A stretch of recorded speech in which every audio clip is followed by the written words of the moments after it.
So since you talked about how you were in part of like, how to say What Cambodian refugee The Khmer camp? Rouge. Yeah, Khmer Rouge. Rouge. Yeah. So how old were you when you first heard about them? So those is like it's always in our history, right? That's all been. It's just started out from the first school in our history, like school, and also like the parents always talk about it during even growing up to it. Parents always talk about it because it's one of those time when it was not pleasant for everybody, and so it was really bad time for the country as well. So everyone heard about it. So I think I've heard it in the time that I can remember. You know, like the time you get to talk this time, maybe 10 years old. You know, so you hear about all that stuff all the time. Okay. What did you think about like the refugee camps? So the refugee camp. So back then, right after the war, or during the war, there are refugee camp all around the surrounding country. So Thailand, Vietnam, Laos as well. A lot of people escape from from the country to that, and it's a really difficult time because it's not easy, when you get the Khmer's control the country, and over there's a lot of jungles and everything, so and also the Khmer Rouge set up a lot of landmine too, so to prevent people from crossing the border. So those border, the way they crossing those border is not it's not easy, and there's not many people who make it, but there are people who make it to that camp before the war, before everything take over, during that time, and they're okay and they're fine. The camp, from what I heard anyway, is set up a lot of camp for a lot of people who can just help them and a lot of people who still have family that's still in the war, so there's a lot of people still waiting for their family. A lot of people are able to get a refugee status to leave the country, either stay in Thailand or Vietnam or surrounding country area, or sometimes they brought them out here to U.S. So with a refugee status, yeah. Do you did your parents ever explain the Khmer Rouge to you?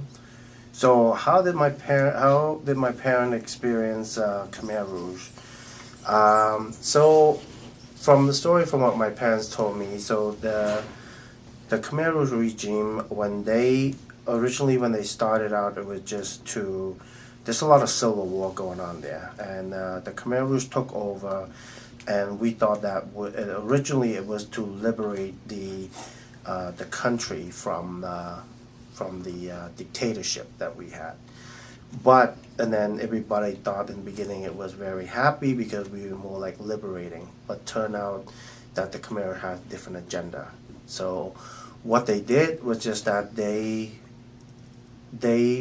go into a different route by trying to set everybody equal. That means that no one should have a higher education than another, or have some type of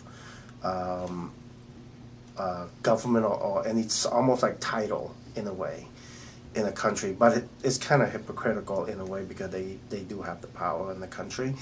But so what they do is that they start getting everybody out of the city, out of the capital, and going to work on like rice farms and everything else outside the country and the province area. But at the same time, they also kill a lot of anyone who previously had a title in the government. They also got killed.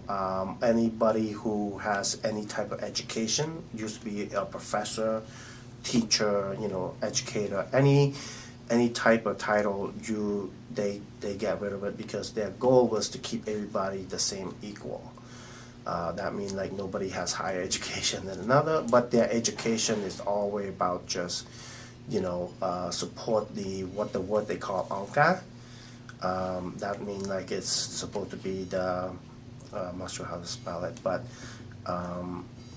it's just their form of government they call angka.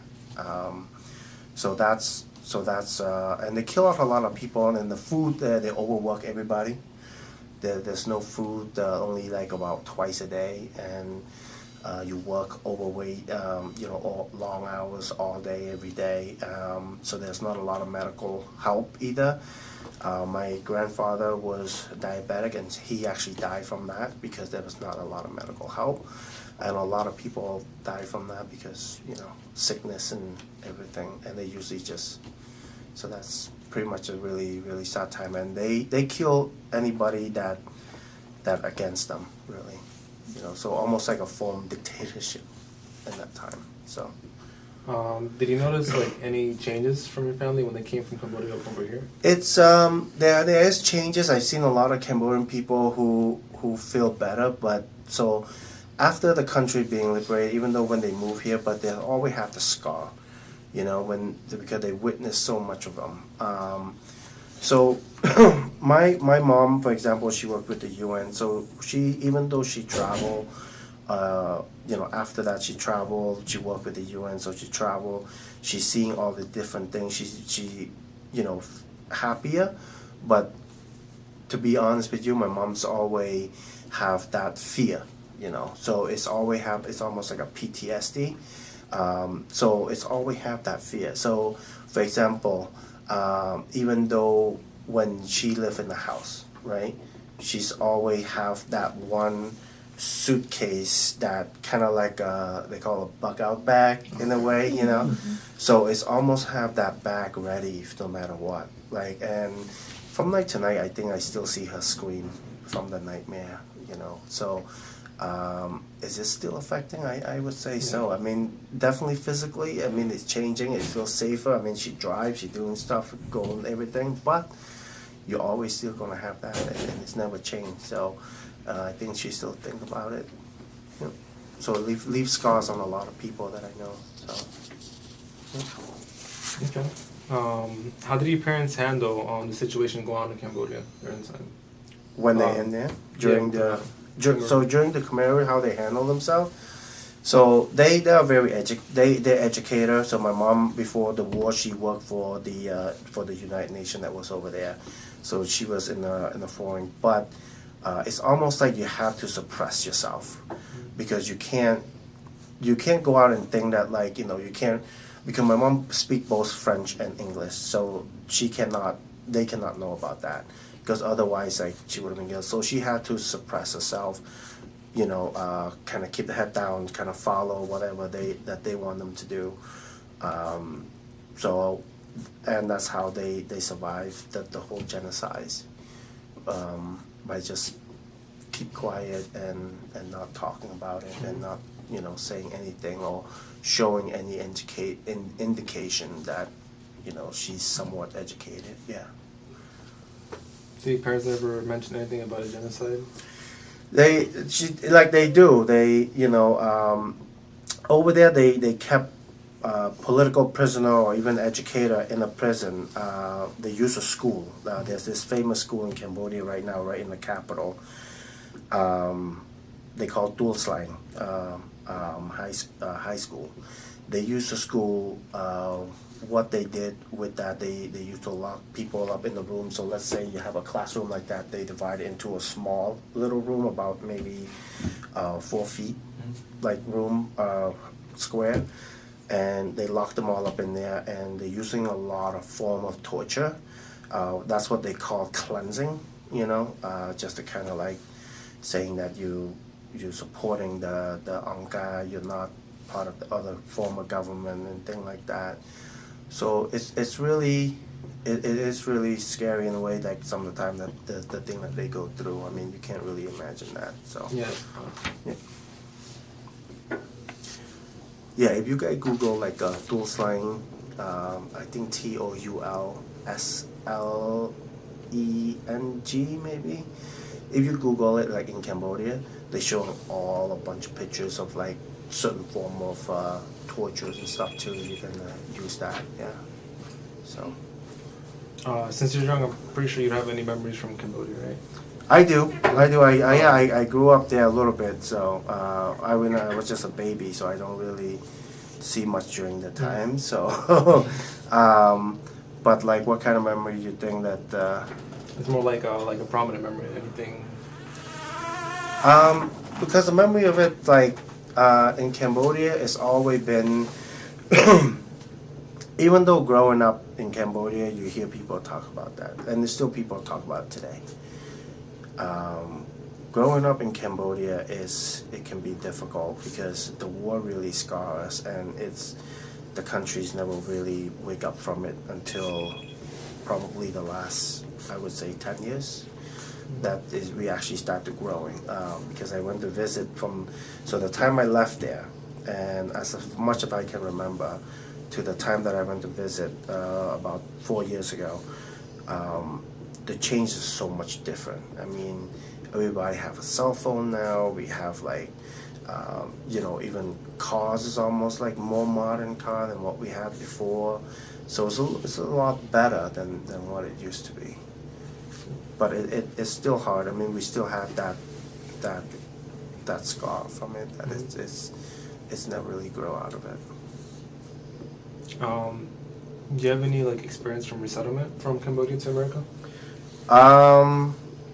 It's for me. It's actually, believe it or not, in my university, a little bit easier than everybody else because a part of it because my mom was working with the UN, so that's just kind of allowed me to do things a little bit differently.